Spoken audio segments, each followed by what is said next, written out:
Hey, what's up, Liron here. It's been a while since I did a bit of a longer video and shared a longer process with you. So here it goes. I actually have this portrait I painted a while ago and I just haven't had the time to get to editing it. So if you're struggling with portrait painting and watercolor, this one's for you. I think it showcases quite a high level of proficiency with the subject matter, meaning portraits in general, and the technique. I could have done a better job. There are others there who are way more proficient and better at painting portraits than me. With that said, I think this is quite good. So maybe make yourself a cup of coffee and sit back, relax, enjoy. This is going to be a fun one. You're seeing me now pre-wetting the paper and pouring in some darks. Right from the start, I wanted this to flow. The more water you have, usually the more time you have to work on things, to process them. It doesn't mean you'll get a better result necessarily, but it does give you more time, which is something I felt like having with this process. So I'm carefully painting around his face. And what I'm going to do, my plan is to just follow the values I'm seeing and to figure out what I can merge with what. And if I can merge a couple of areas together, if they have a similar value, and that's usually how I think about it, then I will. I'll do exactly that because it makes things faster and it makes things look better. The color I'm using is just a neutral black. I believe it's St. Petersburg, not St. Petersburg, Rosa Gallery. Wonderful watercolors, flow really well, move really well. And here I should have, by the way, left that little gap, lighter gap. It looked really good. But in any case, I'm kind of taking my time with the background, knowing that in a couple of seconds I can merge it probably right with the face itself. Now this is again going to be a bit of a longer process. I do want to show you the nuances and everything I'm doing. I know this is not for everyone, but if you really want to see the technique in depth, I would make time for it and just sit and watch it, right? I didn't have much time to work on this one and edit it because, as you know, big changes. I'm a new dad. Maybe you can see a bit of tiredness under my eyes, just a bit. But overall, things are going well. I haven't updated you properly, haven't done a proper live stream too. We'll talk about that in a short while. So now, because there is going to be a live stream actually tomorrow on Proco. Another one. So I'm kind of starting to build the hat or the thing tied around his head, the cloth, whatever it is. And the fun part is because I'm using a lot of water, I have time. Notice how I'm working quite slowly. Now I know that everything that I'm painting right now is going to end up being a lot wetter. This is one thing to have in mind. The base value of the headwear, let's call it, is dark. Okay, there aren't really any paper whites there, but we're going to take care of it in the next couple of washes. But notice how I'm just creating these soft transitions there where I see them. And I do see them in the reference photo. You'll see that the only thing I need to change is the base level of value is darker. It should be a touch darker. So here I go again into the shadows. And look at the flow. Okay, look at this beautiful flow. I told you I felt like having a lot of it here. Very often what dictates a technique or a process for me is how I feel at the very moment of painting it. Sometimes I won't feel like doing something, and if I force myself, it'll lead to an inferior result. That's just how it is. This time I feel like I have done the thing I really wanted to do. And notice all these beautiful flowy shapes there. This black color in particular has a tendency to spread out quite nicely. Not all colors do that. I did notice that neutral tint handles quite differently from some neutral blacks by other brands. So Daniel Smith's neutral tint will handle a little differently than Rosa Gallery or St. Petersburg's White Knight's neutral black. So just know. Now I am continuing with the face because the face is dark. There's a lot of shadow. Everything that's in the big area of shadow, we call it a core shadow. In the art world, it's called a core shadow. And what I can do now is kind of build upon that and wrap all the parts of the faces are in the shadow, with the shadow. I'm playing around a bit, you know, I'm darkening, doing some wet and wet there to see how it would look, but I know that everything should be darker and I will darken it later on.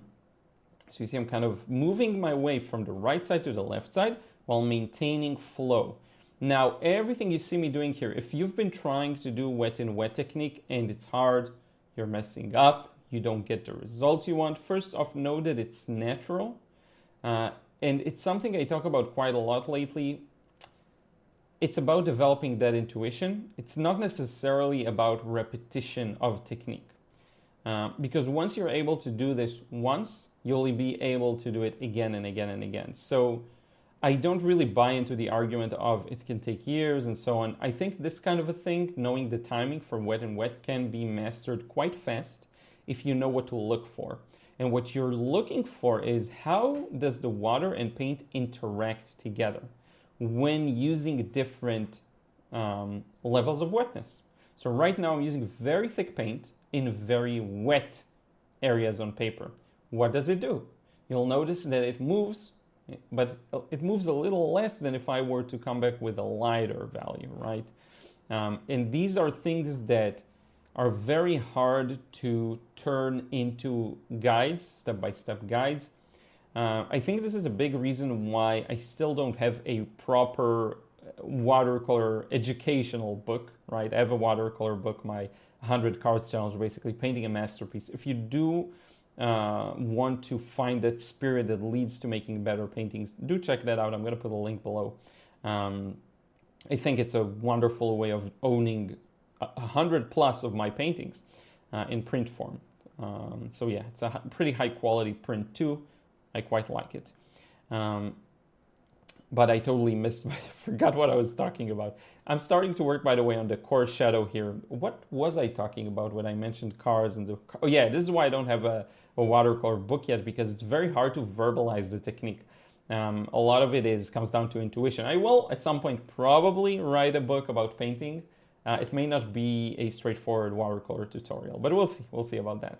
By the way, it's getting a little colder now. It rained for the first time in a while now, and I got my new headphones, which kind of is nice, warms my ears a bit. Sorry, I'm gonna move that. I'm a big fan of winter when I'm inside. I absolutely love it. I don't when I'm outside, but yeah. So now look at what happens here where that paint touches the darker paint, right? So I'm coming back with very washed down paint. Again, the reason I'm using wet paint is it gives me more time and I can always darken it wet and wet. While it's still wet, I can add, make it darker, or I can just let it dry and do another wash on top of it. Starting very wet is the more conservative option. It gives you more leeway. It gives you more options on what to do next. Whereas if you go with a strong value, it's a hit or miss. You may get something fantastic, but you may miss out on the timing or just be too late. So that's something to have in mind. Now, while I'm working on this section, while it's still wet, I'm starting to charge some paint into it. I'm not gonna go too far into it. I'm just doing a bit, just touching it up in places where I feel like maybe I could already start to show a variation in value. Because remember, what we're doing here when painting when painting a black and white is we're creating an impression using the values, right? And by going dark, light, mid, you get a realistic result. You create the illusion of reality on paper. And what often happens when you make mistakes or things don't look good is your values are off. Maybe you don't have enough mid values. Maybe your darks are too dark. That's very common. Maybe your lights are too light. It could be many, many different things that lead to mistakes, quote unquote, and leads to things not looking right. So that's the first place I would look. Shapes could be that too. And I will say that the beauty of painting black and white, which is why I do it a lot, is that I'm currently working, by the way, on not a black and white painting, but it narrows your focus just on values, right? You don't have to think about colors, so you know what the criteria for success is, right? Now, there is room for getting the values accurately, and there's room for creativity. There's room for thinking outside the box. There's room for flow. There's room for everything, right? And it's in how all of these things connect that lead to a beautiful masterpiece, right? And it's in the intangible, so to speak. So a lot of it comes down to intuition, knowing how the water and paint behave.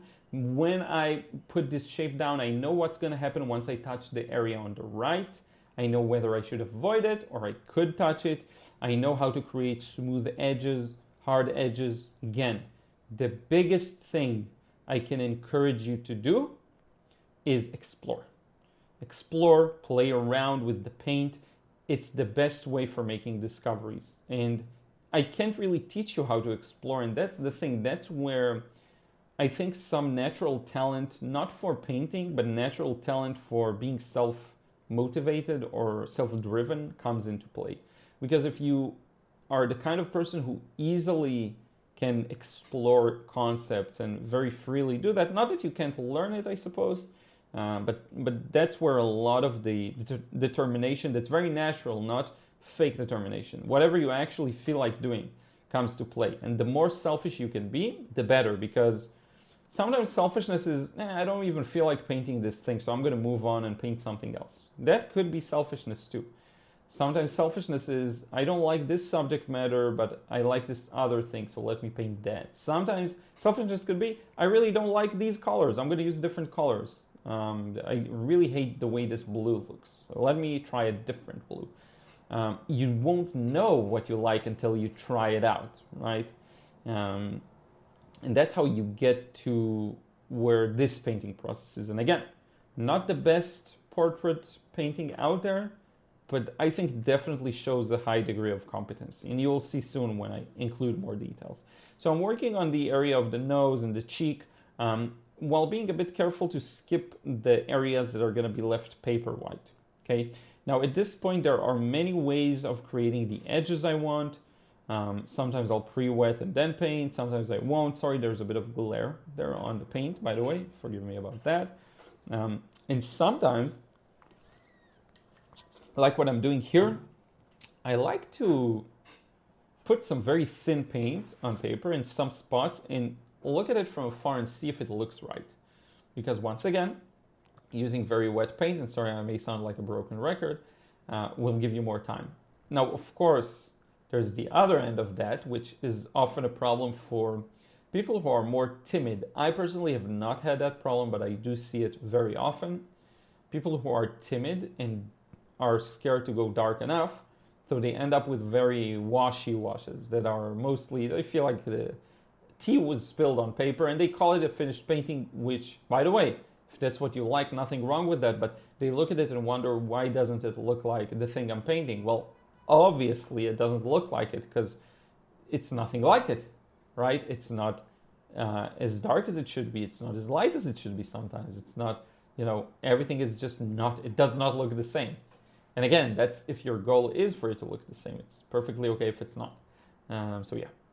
So now I'm going back into some of these areas that I painted with very thin paint, and I'm adding some more paint into them that's a little stronger.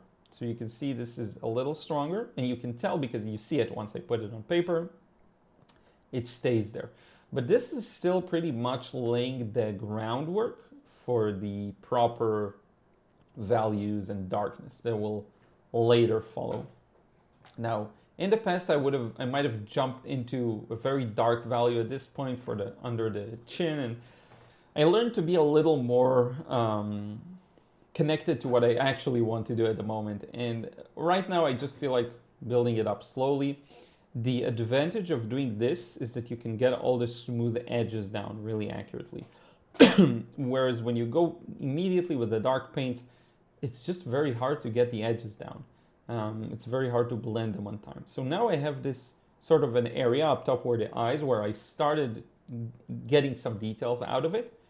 And everything else is a little more vague, but I still have the lightest, the lightest value transition, so I can see the shape of the cheek, and I can do a lot of things with that. I can glaze over everything and I will preserve that smooth transition, right? And again, There is no step-by-step, this is how it should be done that I followed. That's the part of exploration. Why did I paint the eyes more fully and moved on and kind of glazed over the rest of the face? I don't know. Felt like doing it, right? There isn't always a reason. The reason is because, right? And that's what happens when you're selfish. The reason is because, and you can't really tell why it happened. And I'm using selfish, as a positive here, of course.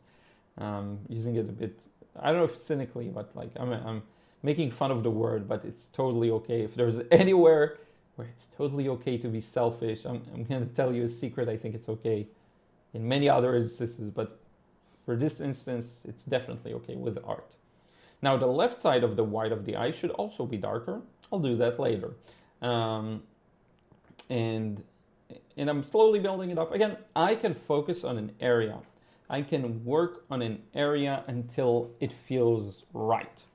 I don't have to leave an area. In fact, I noticed that what separates artists who produce very detailed results and very accurate results is often how much time they're willing to spend on a specific area. How much time they're willing to, and attention they're willing to spend on shaping up an area. So adding wet and wet, taking away with lifting, like I'm gonna probably do now because I'm drying the pen. Here, I'm gonna lift a bit of that. Even though I shouldn't, it's the right darkness.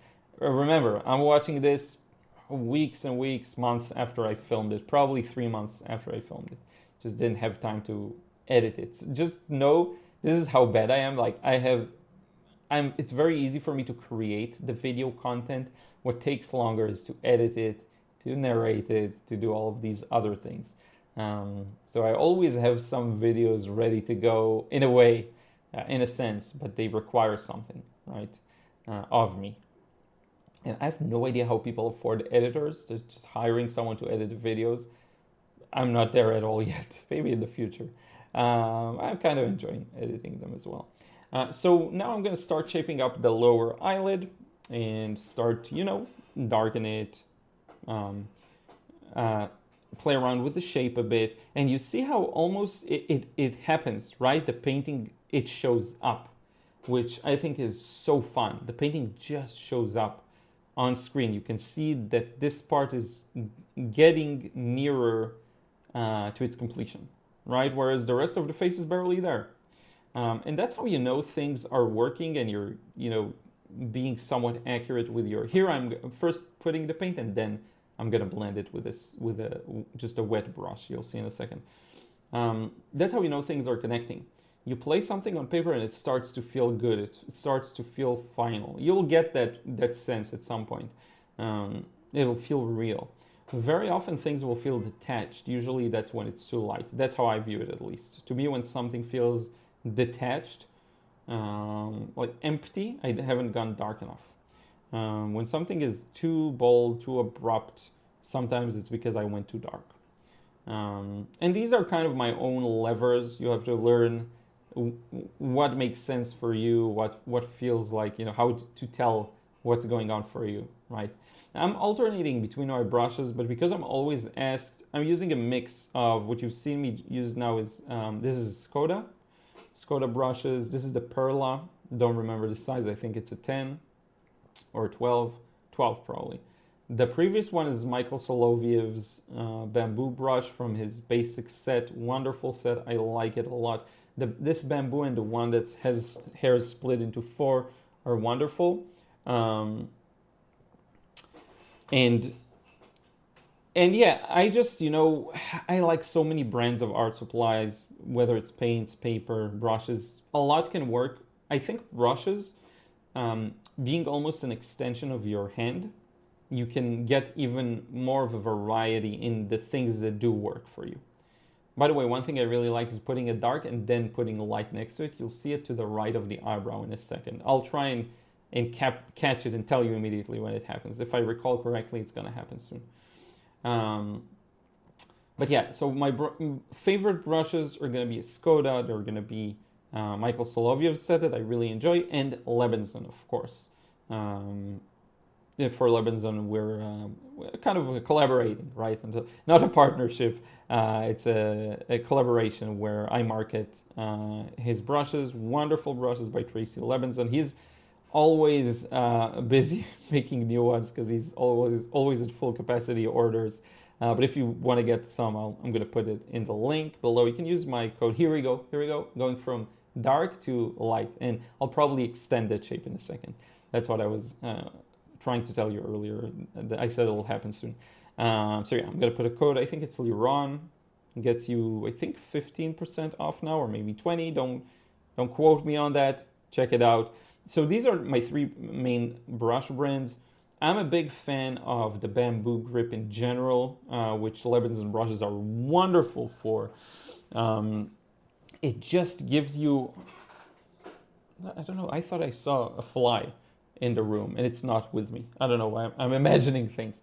It gives you the most, like, ergonomically, it's really good. It won't create crazy calluses, which is why I like it. Now, as for colors, again, I'm using a mix. I'm using a huge mix. This is a palette to the right that Marjorie sent me. Thank you so much for that, by the way, Marjorie. Really appreciate it. I've been using it a lot.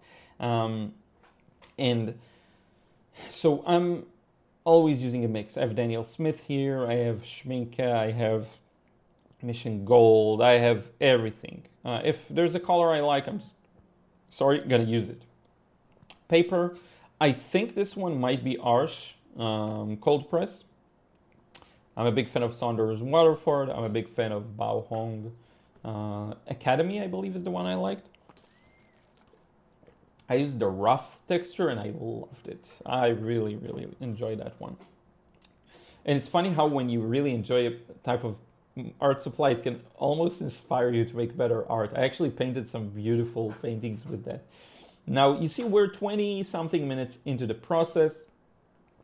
The rest isn't going to take as long, but notice how much time and care we've taken with the eyes, right? And that's something I think someone like Miss Olbu inspired me to do that. If you're unfamiliar, check it out on YouTube. The best watercolor portraits I've ever seen, bar none. I was inspired to just explore portraits, take my time, see how much I can get away with in terms of rendering the shapes, how many forms I am able to show of the folds and the shape of the face, and how many nuances I can capture, because I find that it's quite a challenge still to capture all the nuances I'm seeing, which is why I'm doing a lot of black and white work, because it's easier to capture all of these details. What I notice is even when I paint black and white, my work is still greatly inferior to someone like Miss Olbu, which is crazy. So it really is a gap in, I think, understanding the shapes of the face, which, by the way, I'm doing a pretty good job at now. So I'm quite happy with this one. This painting does go my way. Once you start seeing things, it starts working for you. These kinds of brushes are wonderful for that too, by the way. Any of the bamboo brushes, they're really good for getting that nuanced wet and wet that you sometimes see Miss Olbu rendering hair with. It's usually with the hair. Now, you'll notice the right side of the face and a lot of these large areas. My main fault here, if you will, is it's not dark enough. The highlight on that side of the face, it's way too, everything is too light. And that's fine. I kind of knew I needed that time. So I use very light paint, pale paint, but I'm going to go over it and make it look better. And you'll see in the final scan too. You'll see how it works out at the end. It looks really, really good. I think the video, because it was different times of day, it looked a little strange, but you'll see. Now I pre-wet the area, and now because I did that, I can move my brush with some paint and get a smooth transition there, you see? And what I discovered is, as long as the brush is in movement, the paint won't spread out too much. It spreads out when you lift it off paper. I have a dedicated video on that you may want to watch. What time is it? 24:22. I'm gonna write it down for myself, wet and wet, to link the card. I think it's the one I demoed with Mew, so I wrote down Mew for myself. I'm gonna have to remember to put that card in. Because I think, the only video I've ever seen on YouTube and probably anywhere else that really talks about this nuance. I'm proud to think that I might be the first person to put it into words. I don't think I'm the first to discover it, but when you move the brush, the paint won't spread out as much, and it gives you a lot of control wet and wet. So yeah, just know that. Now, I notice how I paused under the nose and around this, I don't know what you call this crease here of the cheek. That's where I paused. The reason is the paint is going to be darker there. And so I can afford to be a little later on the timing with that. And you'll see once I put the shapes in. And again, this is something I learned from experience of doing it. I learned that if I leave a dark edge, I can then come back with, you see like I'm doing here, I'm leaving a dark edge because it's very dark under the nose and the area of the, I guess it's a mustache or beard, you know, stubble. I could come back with a dark paint and it will feel smooth. It will feel like I never stopped the wash. And that's the big thing here. So I call this, I actually talk about it in the frustration-free, in the watercolor realism course, I think, or the frustration in both of them, maybe stop lines. I call it, it's an area where you can stop the wash and continue later on and no one will notice there's a gap there. Usually you can do this with very dark areas, with strong value transitions. This is one of them. See, no one can tell we stopped there. You don't see patchiness. So you do want to check out my courses, by the way, if you like that kind of a thing.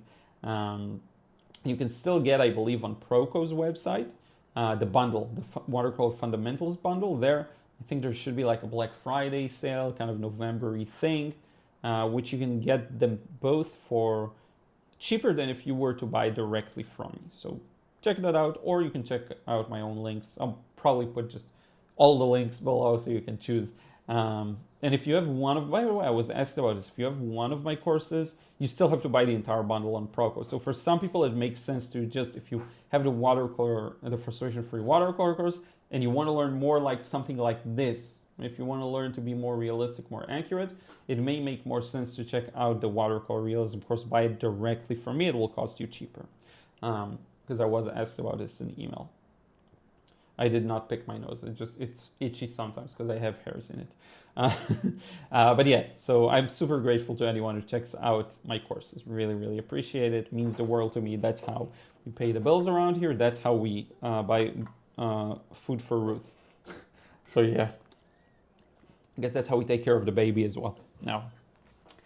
So yeah, over to the lip. There's a dark area there. And remember what I told you about dark areas. They're wonderful stop lines, areas where you can take your time, focus a bit, and merge two areas that are separate, right? So right now, the point we're at is we're nearly done with this wash that's overarching over the entire face, kind of setting things up really well. What we're gonna be missing once this wash is done is, again, if you squint your eyes, you'll see it very easily. Again, you don't need me to tell you. If you squint your eyes and compare the two, the reference is much darker. So what we're gonna do is probably another wash covering the entirety of the core shadow.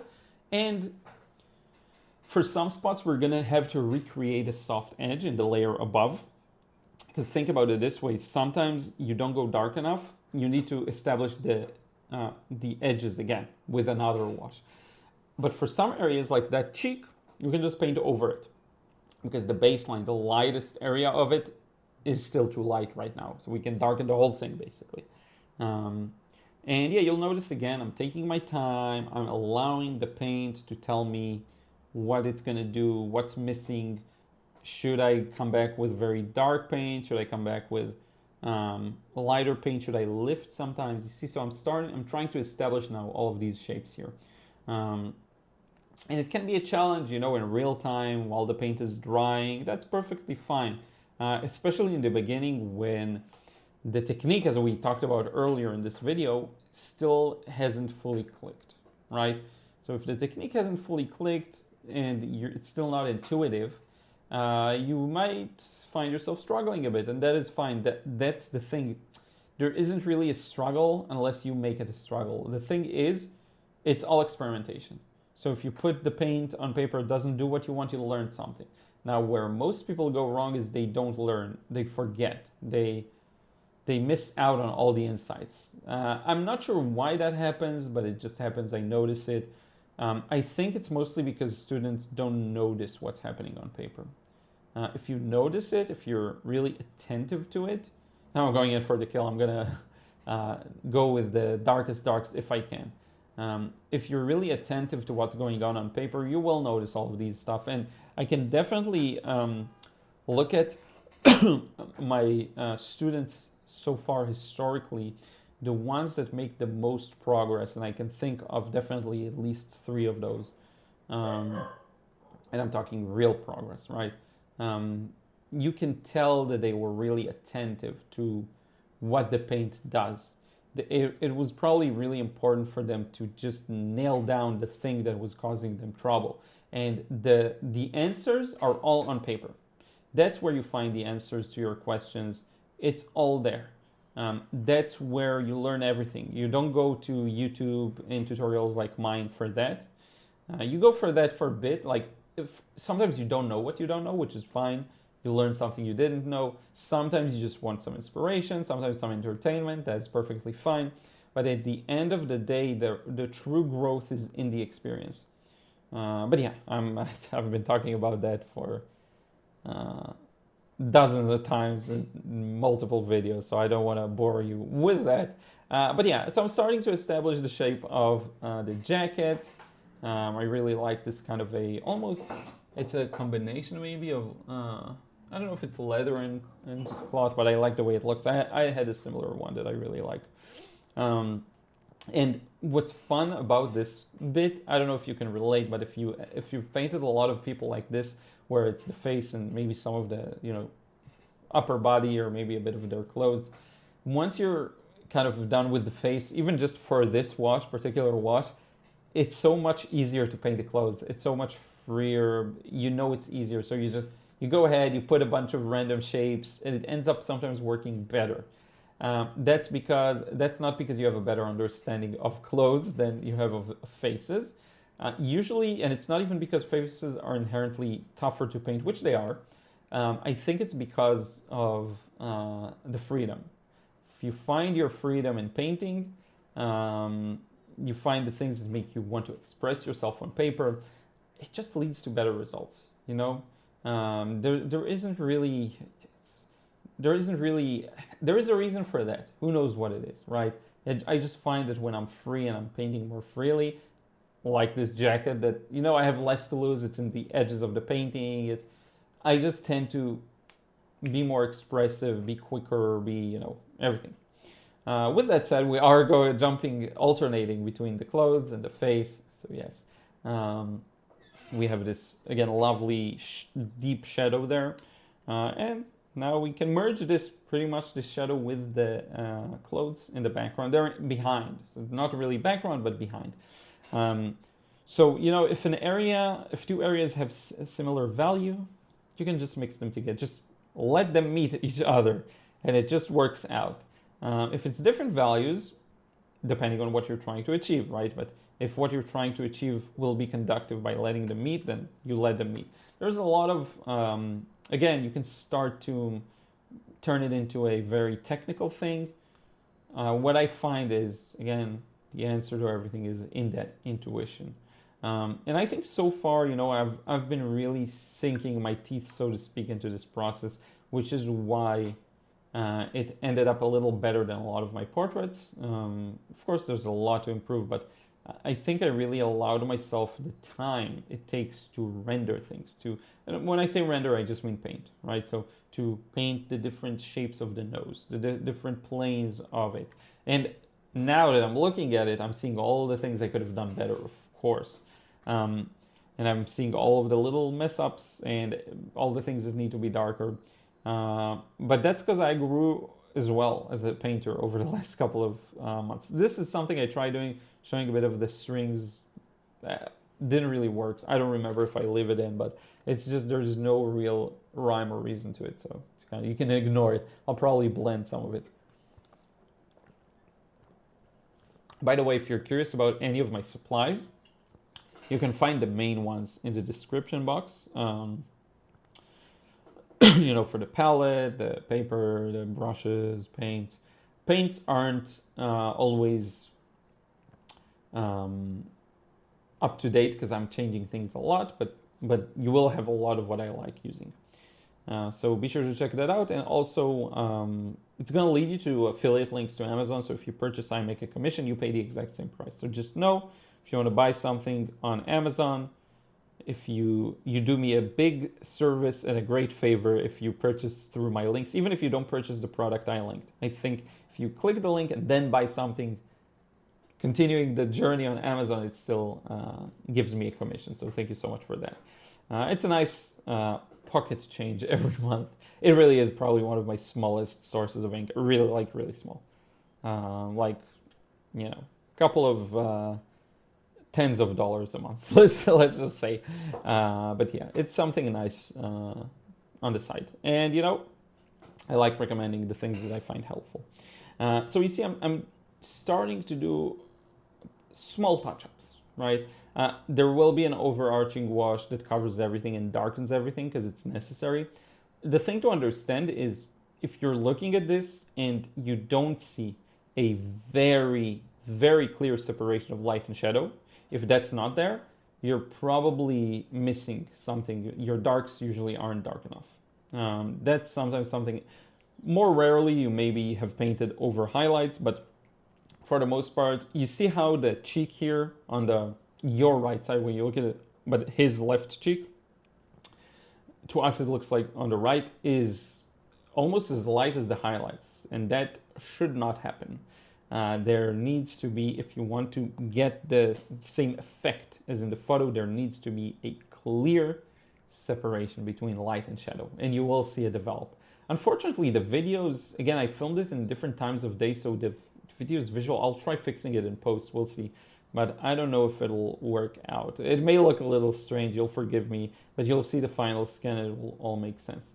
He has a really fascinating shape for the nose here that I really enjoyed, like that bridge capturing it.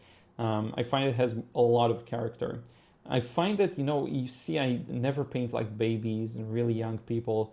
I find that older people, their faces just have more, not forget about character, which also is true, just more interest visually. To me, it's very interesting when there are a lot of shapes. It's also, I think, easier to paint because you can clearly see the values, whereas with a very young person or a baby, it's all smooth. You get these super smooth transitions from light to dark. It's very nuanced, very hard to capture, something like what Misselbu would do, which is why I don't paint a lot of young people usually. So yeah, now it is time to darken the whole thing if we can. I don't remember if it's this. Yeah, it's probably this wash. So you see, I'm going over everything. I'm just going over it with a darker wash of paint, and I'm taking care to preserve the edges that I'm seeing. I'm also varying the wash. Sometimes I'll go darker, I'll go lighter. You'll see in a couple of seconds. And sometimes I'll just flatly cover an area. Sometimes it's so satisfying when everything needs to be darker, but once you do it clicks, when a big shadow does, you just cover the whole thing and it looks perfect. This here will require a bit of variation. So it's going to be a bit of a layered approach. Not layered in the sense of watercolor layer, but more involved. I can't just cover the whole thing up. I need to kind of read the different shapes I'm seeing. To me, ideally, you know, people sometimes wonder, and I wonder this too when I got started in watercolor, why even paint in multiple layers? Why not just paint what you want directly? The answer to that, to me, is why not? Really, why not? There is no reason to paint in multiple washes unless it's a necessity, meaning that's the only way you'll be able to achieve the effect you want, or you enjoy it. I think these are the two main reasons why. Or if there's a very light shape, you want to paint it lightly. But to me, there's no reason not to get the final look with every brush mark I put in. The main reason people work in layers is because they can't work otherwise. And I'm not, you know, bashing on anyone. I myself very often cannot. It's just very hard. someone like Misselbu can get a lot done, and other artists too can get a lot done in one layer, and then the next is just modifications, or sometimes showing the nuances of color with multiple glazes. That can also be a part of it.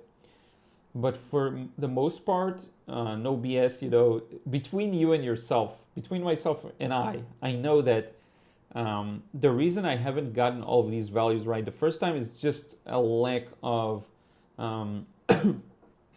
skill or understanding, probably understanding, of really realizing how dark they are just by looking at them, or how things are dark in one area or lighter in others. Usually I haven't gone dark enough. That's usually my thing right now. But if I'm being honest with myself, that's the reason. Now, if you look under and you can say, yes, if I work with darks immediately, it's very hard to control. Things will dry on you. Yes, they will, unless you're fast enough, right? So it doesn't mean it can't be done. Under the mustache, for example, it should be much darker. Look at the reference photo. Look at my painting. Much darker. Should be much darker. No doubt. Same for by the way, yes, the headwear. All of it. I'm covering all of it. Should be darker, categorically. And every time I miss in these instances, it's a lack of understanding on my part, right? Because I could have gotten all of these things accurately, right? I'm not saying it to minimize myself or be too harsh of a critique on myself. I'm just saying it as it is. This is the part of the video I said it looks strange. I'm going to try and edit it. Maybe to you it looks normal, which means I succeeded. So hopefully that's the case. I'm going to continue building up the shape here. I'm going to probably darken the whole thing once again. The whole cheek here should be darker. The camera is a little overexposed. That's what happens when I paint in strange hours of the day. So the lights look a little lighter than they actually are. And I will show you in the scan, you'll probably see it. If I remember correctly, I might have not gone dark enough till the painting was finished. If that's the case, my apologies. But yeah, I think that's what happened. So right now, you have to understand, this isn't a thick coat of paint. This is thin. It's not going to make a big difference, but it will make a difference. So just know that. And I'm going to I have to figure out how to work around that highlight, which maybe I could have painted over with lighter paint, not just with water. That's fine. And just pushing it towards a place where it feels more complete. And that's often how I look at it, and I think I'll make a video like that soon where you send me your pictures of your paintings. I'll recreate your painting up to the point you've gotten to, and then I'll show you how to improve it or how to take it to its completion. That's how I like looking at these things. What are the inaccuracies, inadequacies, and things I notice on my own painting that don't feel right, don't look like the reference photo, don't work. And then I'll just grab those and push them closer and closer towards completion. That's the thing. Sometimes it really is about just giving it a nudge. It doesn't have to be also big differences, right? Again, you could work in thinner glazes. That's perfectly fine. But the main point is you're basically encouraging the painting to move towards where it looks more final and more complete. And if you can fix one thing at a time, at the end of the process, you will have something perfect. And you can take days, you can take weeks and months to work on a single painting. And no one said watercolors should be done in one session. I am more and more allowing myself to take more time. Now, when I paint something really big, it has to take like a month or two. But for the most part, a couple of days, 2 weeks. If I feel like I need it, if I feel like I need to almost force myself to be a little more patient, that's something that can happen. And yes, you can tell this could be darker in a lot of spots. And it's, it's complete, but incomplete as well. And it shows you, I'm still at a point where I have a lot to learn. And even just looking at a painting process from a couple of months, I can feel it. I can feel, okay, yeah, I would have done this differently, that differently. I would have changed so much about it. And that's usually how you grow. You look back on and that's where filming has big benefits to it, because it really does give you a much better perspective. You can see your own hands doing something and tell yourself, don't do it this way, right? When you look at an end result, that's fine. You'll notice all the things you don't like. Maybe after a couple of months, you'll be like, why did I do that? Why did I do it this way? But this gives you a much more nuanced look into the individual steps you took to get to the end result, and a lot of things you would have never thought of will just expose themselves to you. So, you know, if you feel like filming yourself painting, it could be a fun experiment. I remember when I started filming myself sketching, it was really fun. I really enjoyed it. I was curious to see how it would go and, you know, what things would look like, and it was a lot of fun. So yeah, and if you absolutely hate the idea of filming yourself painting, that is perfectly fine too. You know, so it's been a while since I did such a long process. As the process is close to winding down, I'm just looking for some bits to push a bit in the direction I want. I don't think I painted anything after I finished filming. I just scanned it as is, but we will see in a couple of seconds. But, you know, as it winds down, I do want to thank you a lot for watching. I really appreciate it. I do miss occasionally doing these longer videos, and there probably will be more. I've done a lot of short ones just out of need. Here I'm darkening the bridge of the nose a bit. That I should have done that a long time ago. Mostly out of need, just less time to paint, film, edit, etc. And life is good. We're satisfied, we're happy, even though we're tired. But I do want to thank you so much for watching. I will share the end result with you. I do want to thank you so much. Check out the courses. Check out the, sorry, I'm in rambling. I'm in mush brain mode. Check out the courses. Check out the Patreon if you want to support my work, if you want to receive credits at the end of the videos. I want to thank everyone who does support me there. There are some exclusive processes that I think you'll enjoy. Some things I haven't posted anywhere else. I think are really exciting processes. One of them, I'm using a lot of opaque paint together with black and white. So it's really cool. It's something you don't see that often.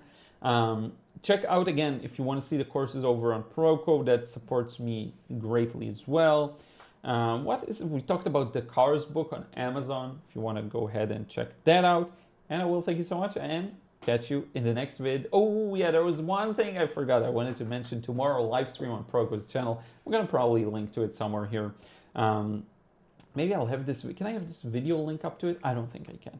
But in any case, just know it's gonna happen. It's gonna be, I think, what time? It's 10 a.m. Central, I think.